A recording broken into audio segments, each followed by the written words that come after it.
बिस्मिल्लाहिर्रहमानिर्रहीम। अस्सलाम वालेकुम। उम्मीद करती हूँ आप लोग खैरियत से होंगे। आज जो रेसिपी मैं आपके साथ शेयर कर रही हूँ वो मेरे घर की फ़ेवरेट रेसिपी है और मेरी भी वो गो टू रेसिपी है। जब मुझे कुछ समझ नहीं आता तो हमारे घर में ग्रीन चिकन करी और चावल बनते हैं। इस ईज़ी और क्विक रेसिपी को बनाने के लिए मैंने 1 केजी चिकन लिया है जिसको मैंने 8 पीसेज़ में कटवा लिया है। अब हम इस चिकन को मैरिनेट करेंगे और मैरिनेट के लिए मैंने ली है 1.5 कप दही, उसके अलावा मैंने लिया है हरा धनिया, पुदीना, थोड़े से कड़ी पत्ते और हरी मिर्चें।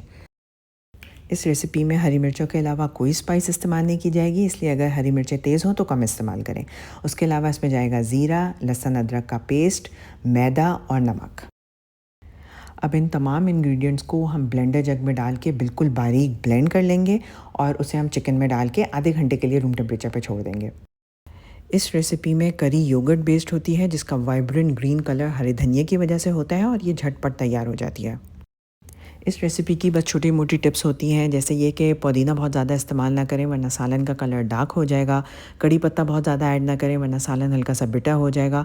और मैदा हम इसमें इसलिए इस्तेमाल कर रहे हैं ताकि सालन की कंसिस्टेंसी स्मूथ रहे और दही पैन में जाके फटे नहीं। आधे घंटे की मैरिनेशन के बाद एक पैन में थोड़ा सा ऑयल ऐड करना है और उसमें सिर्फ चिकन पीसेस को निकाल के उन्हें अच्छी तरह फ्राई कर लेना है।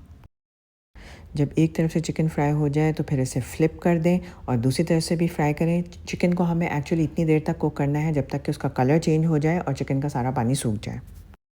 अगर आज आप पहली बार मेरी कोई वीडियो देख रहे हैं तो मेरे चैनल को सब्सक्राइब कर लें, इस वीडियो को थम्स अप दे के लाइक कर लें और इसे अपने फ्रेंड्स और फैमिली के साथ शेयर कर लें। जब चिकन का कलर वाइट हो जाए और उसका सारा पानी तकरीबन सूख जाए तो फिर हम इसमें बाकी मैरिनेड ऐड करेंगे और उसमें चिकन को कुक करेंगे। क्योंकि हमने दही में मैदा ऐड किया था इसलिए आप देख सकते हैं कि दही बिल्कुल फटी नहीं है और सालन की कंसिस्टेंसी बिल्कुल स्मूथ और हल्की सी थिक है। जब दही के सालन में अच्छी तरह उबाल आ जाए तो फ्लेम को बिल्कुल लो कर दें और पैन को कवर करके 10 मिनट तक पकाएं ताकि चिकन अंदर तक बिल्कुल अच्छी तरह पक जाए। 10 मिनट के बाद सालन में कसूरी मेथी ऐड कर दें। अगर मेथी को हाथों के बीच में रगड़ के डालेंगे तो उसकी खुशबू और ज़्यादा एनहांस हो जाएगी। मेथी ऐड करने के बाद सालन को मज़ीद 1 से 2 मिनट के लिए बिल्कुल लो फ्लेम पे दम पे रख दें। बस आपका मज़ेदार सालन तैयार है। इसे बॉइल्ड राइस के साथ सर्व करें और एंजॉय करें।